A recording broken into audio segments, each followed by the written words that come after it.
आप सबके लगातार सहयोग से जो काम हमने किया है वो आपके मार्फत जनता तक पहुंचाने की हमने कोशिश की है। ये शिपिंग और रोड सेक्टर हमारे देश के लिए बहुत महत्वपूर्ण है और इसलिए इसका रोड सेक्टर में और अच्छी तरीके से काम शुरू हो, इसलिए हमने काफी इनिशिएटिव लिए हैं। कुछ इनिशिएटिव इंप्लीमेंट हुए, कुछ आने वाले समय में इंप्लीमेंट होंगे। कॉस्ट ऑफ कंस्ट्रक्शन को रिड्यूस करना और क्वालिटी ऑफ कंस्ट्रक्शन को और अच्छे क्वालिटी में ले जाने की कोशिश करना, ये कोशिश हमने की है। पहली बार हमने सीमेंट कंक्रीट के रोड बनाने का ऐलान किया था और अभी जो टेंडर अभी आ रहे हैं, जो पुराने रोड के टेंडर थे वो बिटुमेन के ऊपर उसका एस्टिमेट तैयार हुआ था, पर अब काफी वर्क ऐसे है कि जो सीमेंट कंक्रीट के रोड के रूप में हम देश में तैयार कर रहे हैं। सीमेंट के लिए हमने जो कोशिश की थी, हमको काफी कम रेट में रेट कॉन्ट्रैक्ट हुआ है। रेट कॉन्ट्रैक्ट साइनिंग जो है वो आने वाले 5-7 दिन में फॉर्मेलिटी पूरी होगी और 120 रुपए पर बैग हमको सीमेंट मिला है, जो जिसमें टैक्स और ट्रांसपोर्ट कॉस्ट अलग है। तो स्वाभाविक रूप से सीमेंट कंक्रीट के रोड में मेंटेनेंस कॉस्ट लगभग नहीं के बराबर होगी। इसके साथ साथ हमने हमारे रोड सेक्टर में इन्वायरमेंट के कारण, इन्वायरमेंट, फॉरेस्ट, रेलवे ओवरब्रिजेस के कारण या लैंड एक्विजिशन के कारण जो प्रॉब्लम थे वो काफी बड़े प्रमाण पर हमने सुलझा लिए हैं। हमारे इस सरकार आने के बाद रेलवे ने 78 रेलवे के आरओबी के जो डिजाइन लटके हुए थे, उन्होंने अपने सिस्टम को हमारे रिक्वेस्ट पर सुधारा है और जिससे हर आरओबी का काम अब ऑनलाइन पर आप भी देख सकते हैं और उसमें से 78 आरओबी का काम उन्होंने क्लियर भी करके दिया है। जो बंद पड़े हुए प्रोजेक्ट थे, बड़े कॉम्प्लिकेटेड थे, जैसे आप सब लोगों को परिचित प्रोजेक्ट ने दिल्ली जयपुर जो लगभग बंद पड़ा था, हमने उस प्रोजेक्ट में बैंकर के साथ बात करके और बहुत ही अच्छी तरीके से उसको टैकल करके, उस समय जब मैंने आपको पहली बार कहा था तब 22 ब्रिजेस पूरे हुए थे, अब 45 पूरे हुए हैं और लगभग जून 2015 तक ये बहुत ही प्रेस्टिजियस प्रोजेक्ट जो लगभग बंद पड़ा था वो हम पूरा करेंगे। देश में ऐसे अनेक प्रोजेक्ट थे कि जो बंद पड़े थे। कुछ प्रोजेक्ट में हमने गोल्डन शेक हैंड करके वो प्रोजेक्ट को कॉन्ट्रैक्टर विड्रॉ हुए, उसका हमने नए से टेंडर निकाला है। इन्वायरमेंट एंड फॉरेस्ट में भी करीब 75 प्रोजेक्ट में हमको क्लियरेंस मिला है और लैंड एक्विजिशन के बारे में भी बहुत कॉम्प्लिकेटेड परिस्थितियां थी और उसमें भी काफी सुधार हुआ है। सभी प्रोजेक्ट लगभग उसमें भी जो अड़चने थी वो दूर हुई है। कल मैं कलकत्ता में था और बंगाल की चीफ मिनिस्टर के साथ करीब 2 घंटे की मीटिंग हुई और उसमें जो 8 बड़े रोड हम बना रहे हैं उसमें भी क्लियरेंसेस उनके तरफ से हमको मिले हैं। काफी जगह जो अड़चने थी काफी उन्होंने दूर की है और उसके साथ साथ देश में भी, बाकी राज्यों में भी अनेक जगह पर हम लगातार रिव्यू कर रहे हैं। ये तो मैं नहीं कहूंगा कि प्रॉब्लम सब सॉल्व हो गए, पर बड़े प्रमाण पर सॉल्व हुए हैं। अब जो हमसे नहीं होते हैं, हमारे लिए सॉल्व करना कठिन है, उसमें फाइनेंस मिनिस्टर के साथ बैठकर कुछ सॉल्व करने की कोशिश करेंगे और कुछ जो नीतियां तय करने की बात है, जिसमें बदलने की बात है, उसके लिए हम लोग कैबिनेट के पास जाएंगे। रोड सेक्टर में मैंने आपको पहले ही कहा था कि जब हम लोग हमारी सरकार आई तब 1 किलोमीटर पर डे, उससे भी लगभग एवरेज आया था, पर 2 साल पूरे होने के पहले हम 30 किलोमीटर्स पर डे ये टारगेट पूरा करेंगे, ऐसा हमने तय किया था। ये हमारा टारगेट था। उसमें से अभी 40,000 करोड़ के नए काम हमने अवार्ड करके दिए हैं और पुराने कामों में भी लगातार हम लोग उसमें जो बंद पड़े थे उसको हमने शुरू किया है। मुझे ऐसा लगता है कि 2 साल में ये टारगेट निश्चित रूप से हम पूरा कर सकेंगे। रोड सेक्टर में हमने एक विशेष इनिशिएटिव लिया, जो हमारे 350 टोल, ये लगभग यहाँ ई गवर्नेंस का जो पहला इनिशिएटिव है, ये पूरा इसको हमने ई गवर्नेंस का जो स्वीकार डिपार्टमेंट ने किया है, उसके आधार पर हमने ई टोल के रूप में वो सिस्टम को शुरू किया है। कलकत्ता एएम कलकत्ता और ट्रांसपोर्ट कॉर्पोरेशन इंडिया ने ये कहा था कि 86,000 करोड़ देश का नुकसान होता है, क्योंकि टोल पर जो गाड़ियां रुकती है और जो पेट्रोल डीजल का जो नुकसान होता है वो, और उसके अलावा इतने एसेट डेड एसेट बन जाते हैं। जैसे मुंबई से दिल्ली 18 टोल है और एक टोल पर अगर 10 मिनट रुकते हैं तो 180 मिनट में 3 घंटा रुकना पड़ता है। तो अभी हमने करीब 110 तक टोल ई टोल में आए हैं और ये पूरा काम हमने एक्सिस बैंक और आईसीआईसीआई बैंक के जॉइंट वेंचर में कंपनी बनाकर किया है और दिसंबर तक 350 टोल हमारे पूरे हो जाएंगे। ये एक इनिशिएटिव हमने किया है मार्च तक। और दूसरा हमने और एक निर्णय किया है कि जो ट्रक्स आते हैं जिसमें लगातार चर्चा होती है कि कितना माल रखा है, उसका वजन कितना है, फिर उसकी चर्चा है और करप्शन होता है, तो हम लोग वो भी काम शुरू करें। उसके भी टेंडर हमने भी रिसीव किए हैं। हर टोल पर इलेक्ट्रॉनिक सिस्टम से उसका वजन होगा और सैटेलाइट से डायरेक्ट हमारे ऑफिस में रिकॉर्ड होगा, ताकि इसके बाद कोई उस कानून का उल्लंघन नहीं कर सकता।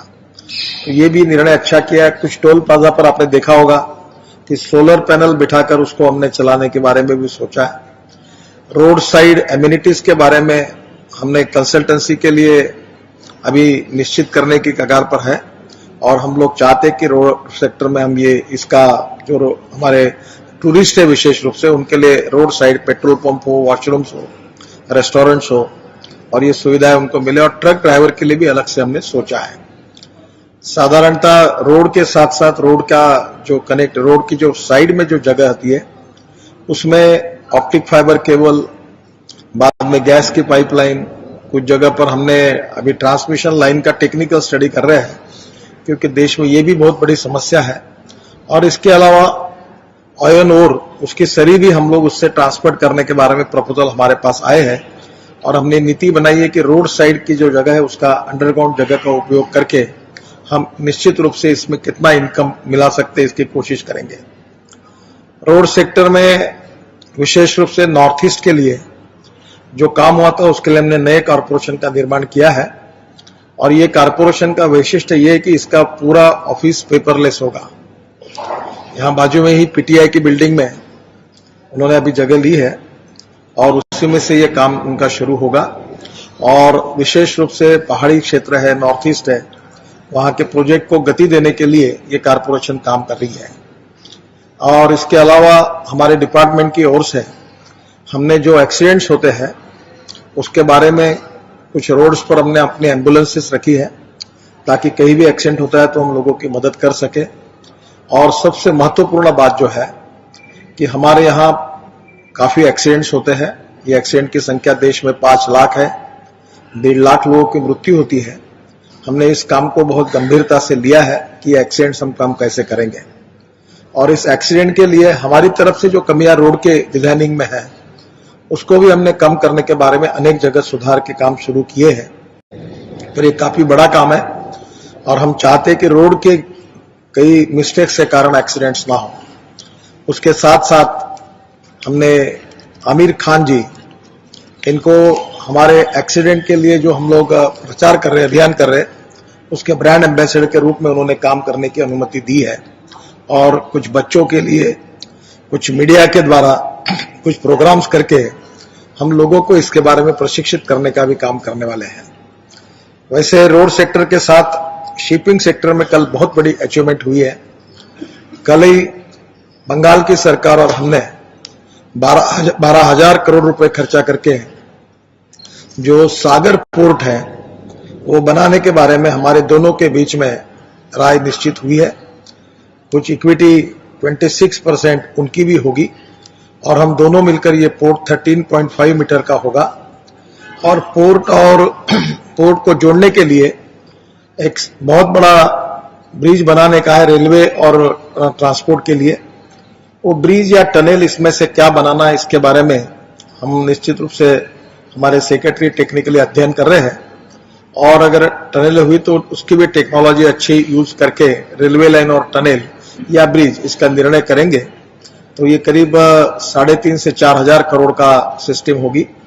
और इसके साथ साथ ये ब्रिज भी, ये जो पोर्ट है ये नॉर्थ ईस्ट और बंगाल के लिए बहुत इंपॉर्टेंट पोर्ट होगा, उसका 13.5 मीटर ड्राफ्ट होगा। तो इसका कल हमने बंगाल सरकार ने और हमने इस पर हमारे दोनों के बीच में अंडरस्टैंडिंग हुआ है।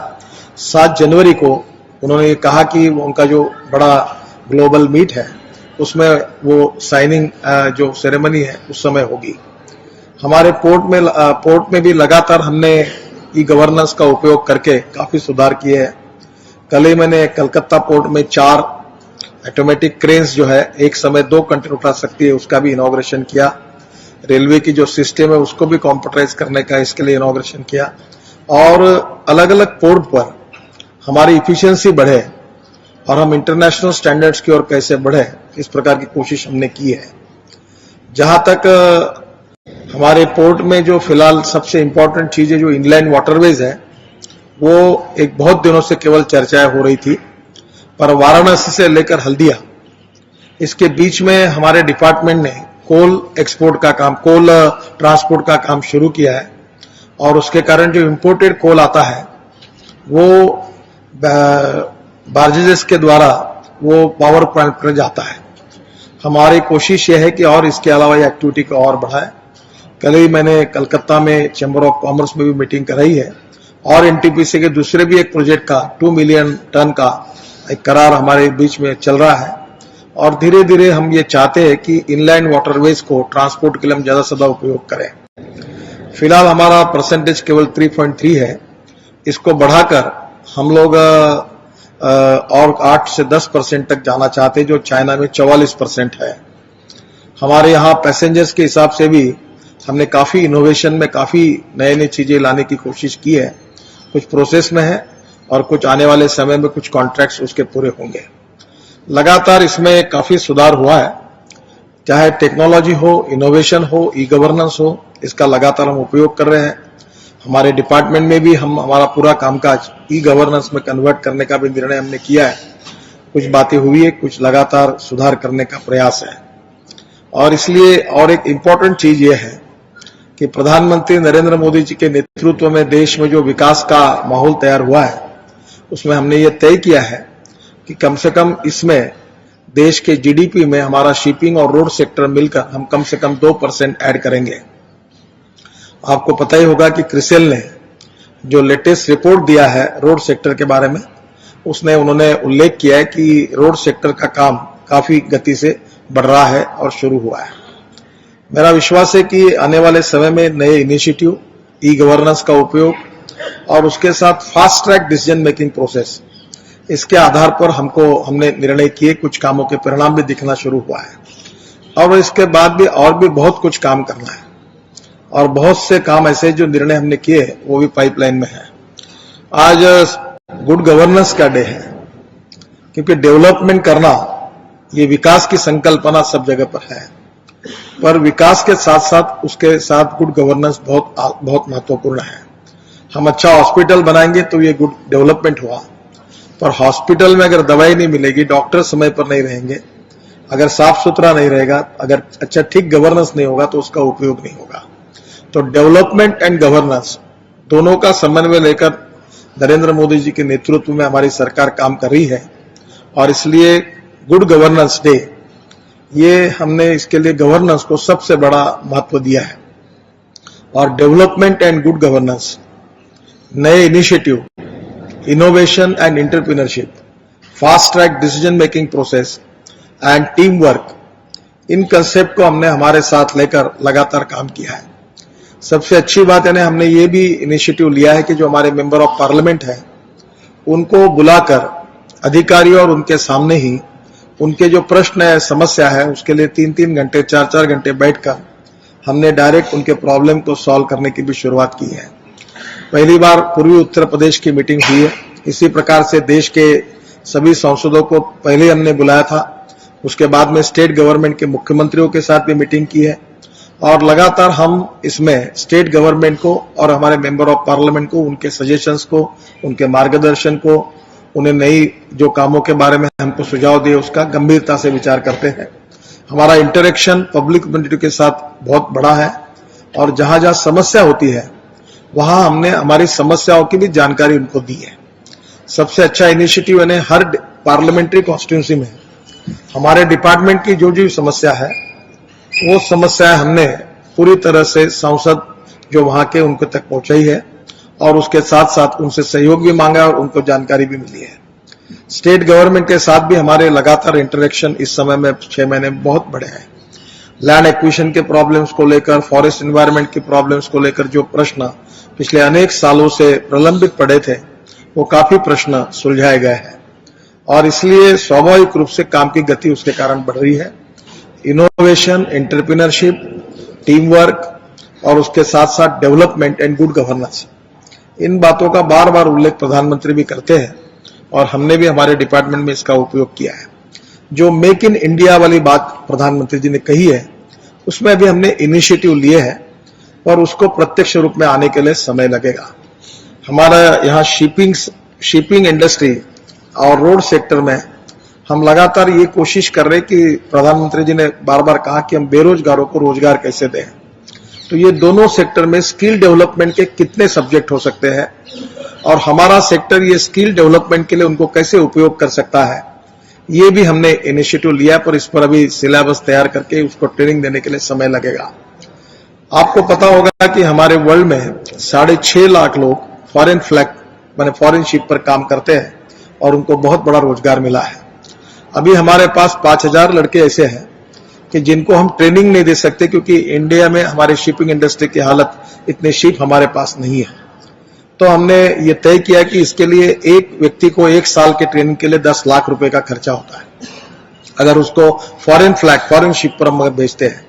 तो हमने minority, schedule caste, schedule tribe और स्किल डेवलपमेंट मिनिस्ट्री को रिक्वेस्ट की थी कि इसमें जो 10 लाख रुपए अगर उसको देते हैं तो ये फॉरेन में जाकर 1 साल उस शिप पर काम करेगा। उसको जो मंथली उसको हमको स्टाइपेंड देना पड़ेगा $1000 से $1200 और उसके साथ उसके रहने की व्यवस्था, जाने आने का टिकट, ये सब करके 10 लाख रुपए का खर्चा आता है और 1 साल का ट्रेनिंग होने के बाद उसको तुरंत रोजगार मिलता है तो वो 3 महीने में ये पैसे वापस कर सकता है।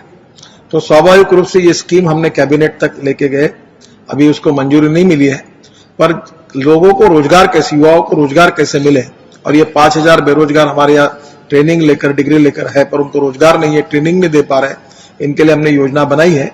आने वाले 15 दिन में इसको कैबिनेट का अप्रूवल मिलेगा तो माइनॉरिटी, शेड्यूल कास्ट और शेड्यूल ट्राइब से भी जो लड़के हैं जो इसमें से उनको फॉरेन फ्लैग माने फॉरेन शिप्स में रोजगार मिलेगा और ये कैसे रोजगार मिले ये भी लगातार हमारा प्रयास रहा है।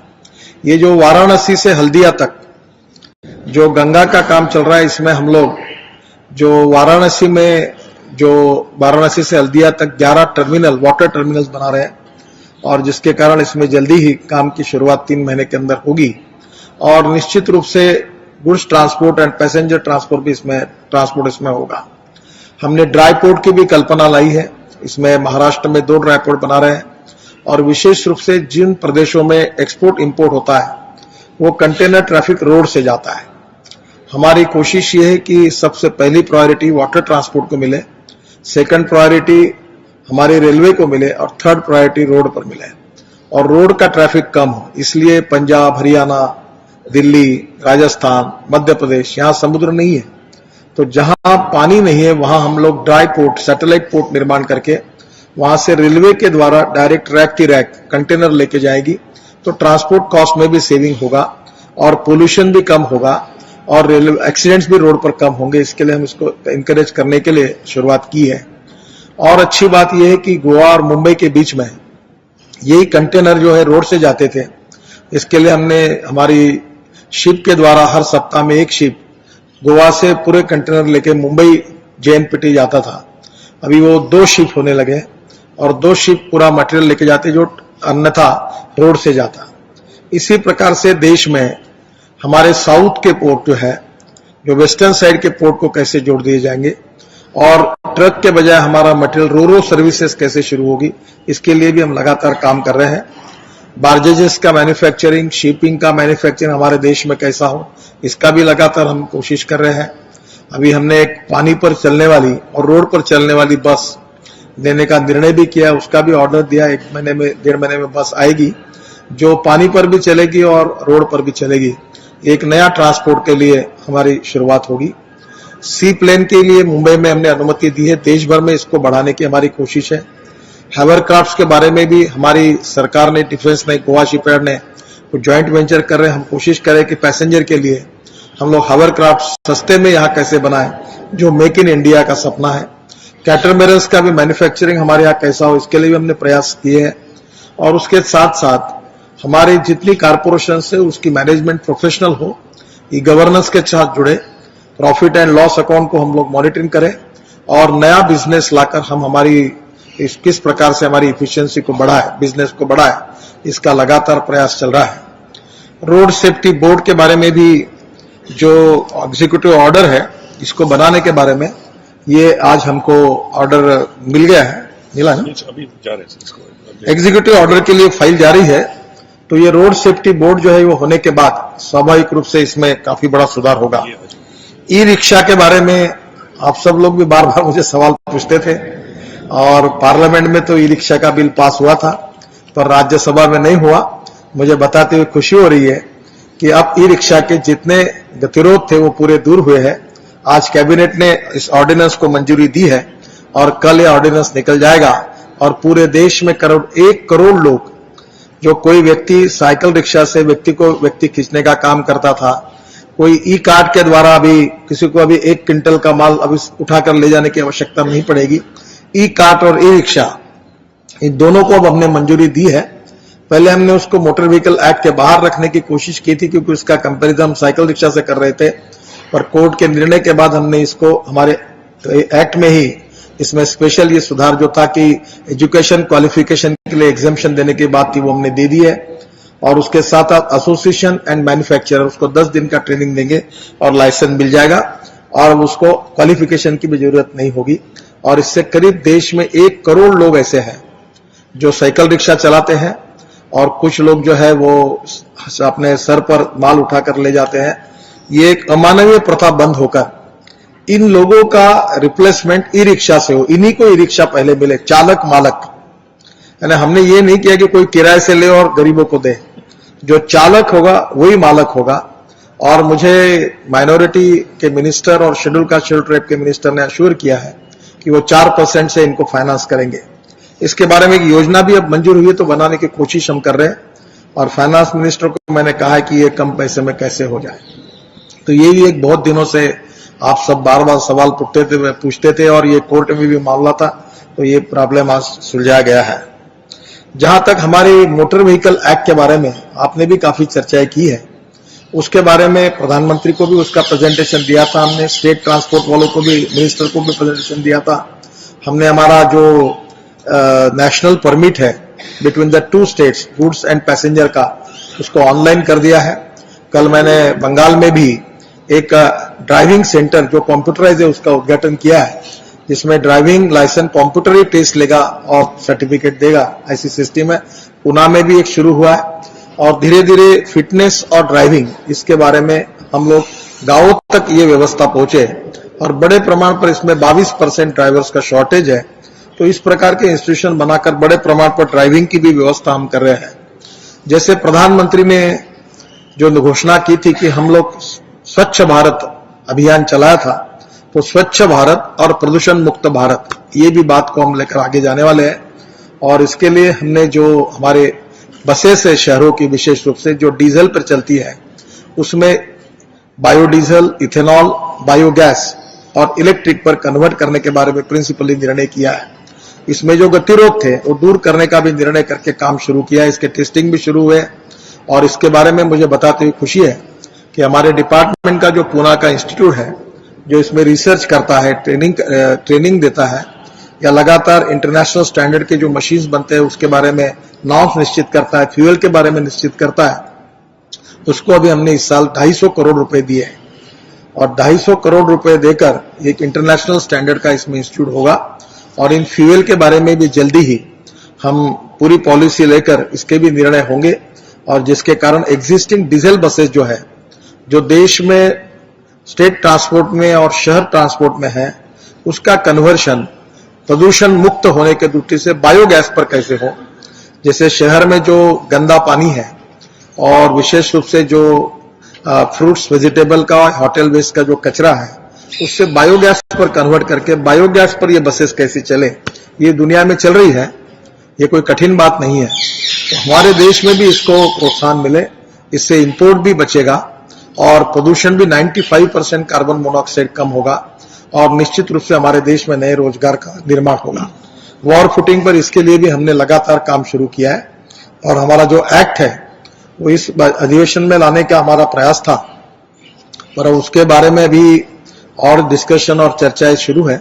अगले सेशन में निश्चित रूप से आएगा और उसके कारण मोटर व्हीकल एक्ट के कारण जो वर्ल्ड बैंक के लोगों की भी हमने मदद ली थी, बाहर के देशों के भी एक्ट का अध्ययन किया था।